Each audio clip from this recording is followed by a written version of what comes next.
poucos grupos de jazz brasileiros têm se apresentado tanto no circuito nacional e internacional. Eles foram vencedores de um Grammy Award e um Latin Grammy, ambos na categoria de Melhor Álbum Latin Jazz. Hoje nós viemos conversar com um trio corrente, composto por Paulo Paulelli, Edu Ribeiro e Fábio Torres, que vieram fazer o seu show em Amsterdã, o quarto da série Sounds of Brazil, produzido pela Fundação A Hora do Brasil. Hoje está imperdível. Vem comigo, esse é o programa Turnê.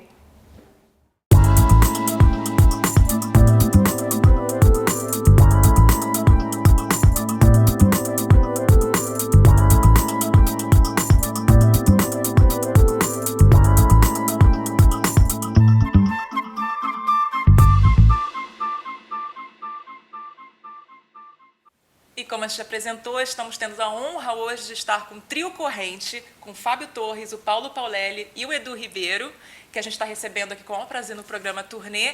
E a gente veio falar um pouco sobre a carreira, histórias e um pouco sobre o que eles pensam da música instrumental no Brasil e na Europa. Gente, muito obrigada por estar aqui com a gente hoje. Obrigado a você, José. Muito prazer.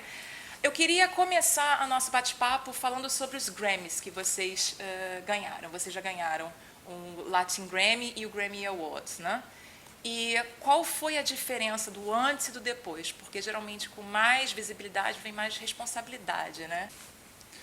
Acho que o antes a gente não lembra muito como é que era, assim, a gente não imaginava que ia ganhar, né? Tem o primeiro, foi a tem o surpresa, segundo. assim? Foi uma surpresa, porque a gente nunca faz uma coisa imaginando que vai chegar nessas proporções. Assim, a gente gravou um disco como a gente gravaria qualquer um outro.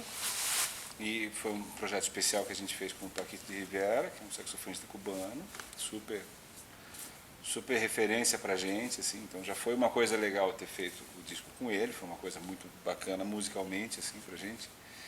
E quando a gente foi nomeado já foi uma surpresa e a gente decidiu ir juntos, os três, né? E quando a gente foi premiado lá foi uma surpresa maior ainda.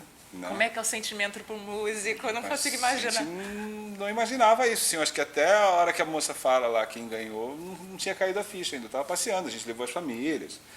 Então estava uma festa tremenda. Assim, a hora que a gente sentou lá e começou aquele programa inteiro, né? Você fala, o que está acontecendo? E a hora que foi a premiação, é muito emocionante, assim, é muito legal.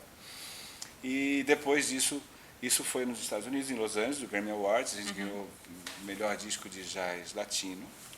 E depois teve a concorrência do Grammy Latino, que é um Grammy dedicado a uma premiação dedicada a toda a América Latina.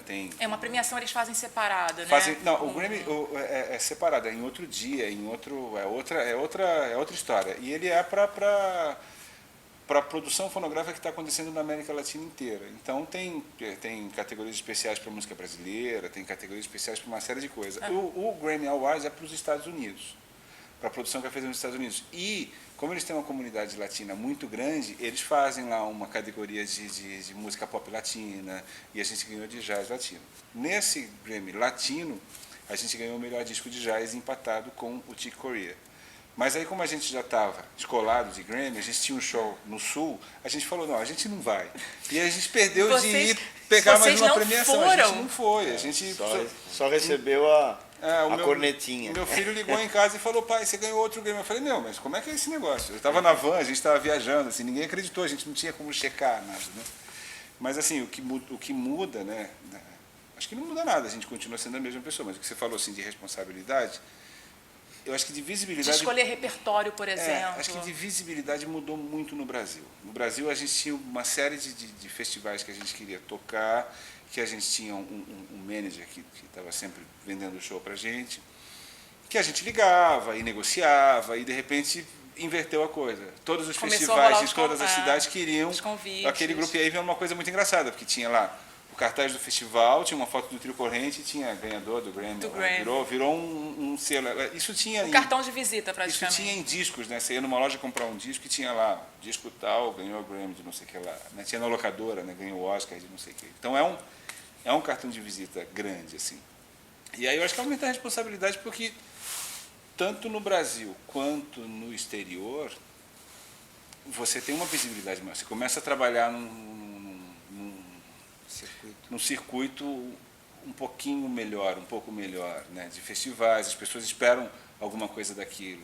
E elas vão, eu acho que muita gente vai... E acontecem mais colaborações com outros artistas, de repente, que chegam até você? Você sabe que pra gente aconteceu o contrário. A gente firmou um pouco mais o que era o trio e a gente está trabalhando mais com o trio do que com outros artistas agora. A gente está tendo essa postura. Essa liberdade maior de trabalhar só vocês. E aí a gente acabou gravando mais um disco depois, desse disco do Grammy, que é o volume 3, que é o que a gente está apresentando aqui, né? E tem um pouco mais de responsabilidade de o que vai escolher, de o que vai fazer com o repertório, de como vai fazer os arranjos, mas eu acho que isso aí é uma coisa que já tinha que ter, já se tinha em todos os momentos. A hora que você vai gravar um disco, é uma foto, uma fotografia que você vai bater, que não dá para você bater de qualquer jeito. Assim, uma fotografia que todo mundo que quiser saber de você vai ouvir aquilo ali, então tem que ser feito com carinho, os arranjos têm que ser bem feitos. O repertório não é aquela coisa de você querer agradar, não é aquela coisa de você entrar na grande mídia, né? Eu quero fazer uma coisa que eu quero vender um montão. Acho que isso é contra a arte. Mas, de toda forma, você tem que imaginar o que as pessoas... Tem que ter um carinho com as pessoas que vão ouvir aquilo. Tem que fazer de uma maneira que seja bom de se ouvir. Eu tenho conversado bastante com outros músicos que fazem música instrumental, Paulo. Como é que é o mercado instrumental no Brasil? Então, Gisele, só queria complementar o que o Edu falou, que é interessante salientar. Esse Grammy que nós ganhamos, antes, para a música brasileira, foi dado apenas para o Tom Jobim. Nossa. Olha que emoção, né? Que honra, que emoção. Honra, né? Porque é espetacular. E vocês que gravaram tanto Tom Jobim, não? Pois é, exatamente. E depois da gente teve mais uma brasileira que ganhou, que foi a Eliane Elias, que ganhou no ano seguinte. Né? Ou seja, a música brasileira está num momento legal. Tá. E esse ano, o Trio da Paz, lá do Romero, do Nilson, da Martins, do Lucas da Fonseca, foi um dos 5 indicados também. Ou seja, todo ano está tendo um brasileiro lá. A gente está sempre lá, a gente está chegando. E esse ano nós colocamos esse nosso disco e ficou na lista dos 50 também. Que legal. Então, a primeira lista. A primeira lista, exatamente. Então, é acho que não ganha nenhuma medalhinha. Nenhuma cartinha chegou para cá. Que isso. É bom, né? E como está o mercado? Como é que você acha que está o mercado? Como é o mercado? Existe, é divulgado na mídia? Como fica o mercado da música instrumental no Brasil? Então, para o tipo de música que a gente faz, vai muito bem. Vai muito bem. Principalmente o circuito dos Sescs, né, que tem em São Paulo, no Rio interior. Então, a gente tem muita coisa acontecendo. Não só para o trio, como para a música instrumental do Brasil, né? Então, o público é muito fiel. Isso é interessante dizer, que mesmo quando a gente vai para fora, tudo, o público que gosta daquele tipo de música, ele vai realmente para ouvir. E é interessante também falar que, por exemplo, em São Paulo, muitas pessoas estavam falando, tem muita casa de jazz fechando, em São Paulo tem casa de jazz abrindo, casa de música instrumental abrindo. Por exemplo, no Rio de Janeiro, o Miranda, sim, claro, eu lembro. Ele fechou, né? Sim. Agora vai virar um Blue Note lá, o primeiro Blue Note da América Latina. Então, a gente não pode reclamar. Tem realmente muito campo de trabalho para música instrumental e a gente fica feliz de estar nesse métier aí. E tem muito músico bom que está nesse mercado e que às vezes não aparece muito na mídia, né? Mas assim, no ambiente que as pessoas seguem da música instrumental, realmente aparece e o público é fiel. Fábio, agora eu queria falar sobre as diferenças. A gente sempre toca aqui no programa Tom Rede sobre as diferenças entre o Brasil e a Europa. A diferença do público, se é diferente no Brasil e na Europa, se existe mais divulgação para shows como o de vocês, ou mais visibilidade para a música de vocês entre o Brasil e a Europa. Como é que você vê isso? Eu acho que o povo europeu, em uma medida, o público europeu é parecido com o brasileiro. A maior parte do público europeu gosta da música pop, gosta da música mais comercial, como em todo país do mundo, né? Agora, aqui você tem uma tradição de valorização da arte que é... A valorização da cultura. Que é uma coisa muito antiga. E um incentivo também muito grande. Um incentivo. Aqui você tem uma consciência de que essas coisas são pilares da alma do povo, da sociedade, né?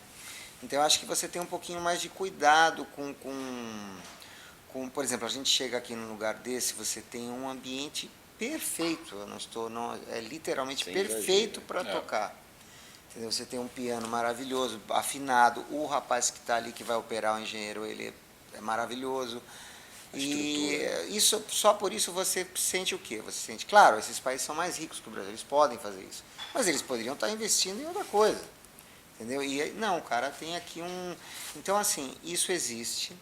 Não é um público, assim, numeroso como para outros estilos de música, mas é um público consistente, um público que valoriza esse tipo de música. Lá, a gente, para se acercar do público, o Trio Corrente, eu acho que ele é bem sucedido nisso. A gente toca para plateias, às vezes, só de músicos, e a gente toca para plateia completamente leiga, que não tem nada a ver com música instrumental. Eu acho que a gente é bem sucedido em tocar a alma das pessoas, o coração das pessoas, porque a gente usa a música brasileira, ela é extremamente contagiante, popular, o ritmo brasileiro, né? Então a gente usa essa leveza. A gente tem uma coisa especial. Exato, a gente usa a leveza e a profundidade. Aqui a gente fica ainda mais livre para se aprofundar. Mas eles também valorizam essa leveza das composições que a gente traz. Que ótimo. Edu, quando foi formado o Trio Corrente? Como vocês se conheceram? A gente não tem uma data, mas deve ser por volta de 97, 98. Os dois são de São Paulo, eu fui morar em São Paulo acho que em 96, a gente se conheceu, eles já tocavam juntos com uma cantora que se chama Rosa Passos.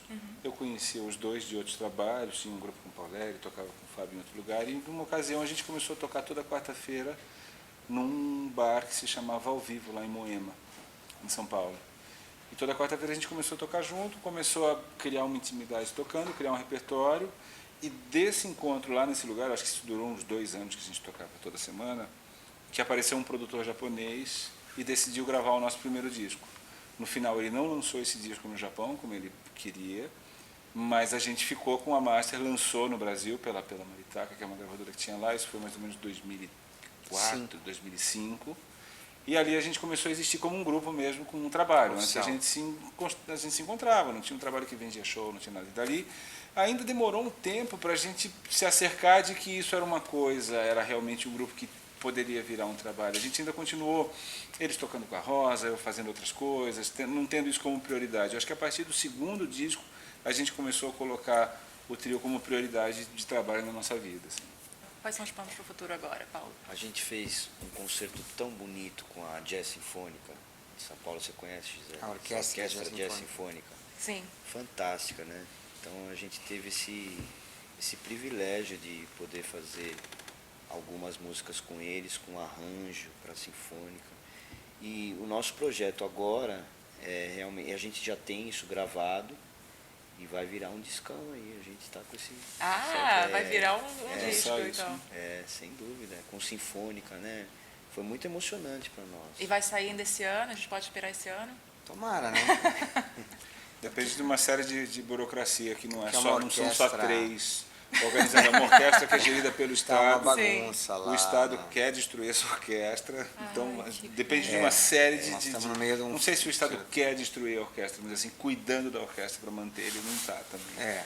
Né? Eles estão num impasse. Eles estão num impasse mas lá que nós ninguém temos sabe esse o que vai trabalho, é acontecer, verdade. A gente quer tá lá. registrado. A triste realidade, infelizmente, do Atual. Brasil. Eu queria agradecer muito a oportunidade de conversar, saber mais um pouco de vocês, conhecer mais um pouco o trabalho de vocês e conhecer vocês também. Foi muito um legal. prazer enorme. Nosso. Prazer foi Muito enorme. obrigada, gente. Muito obrigada. Obrigado eu. Esse foi mais um programa Turnê. Fiquem ligados pro próximo que vem muita coisa boa por aí.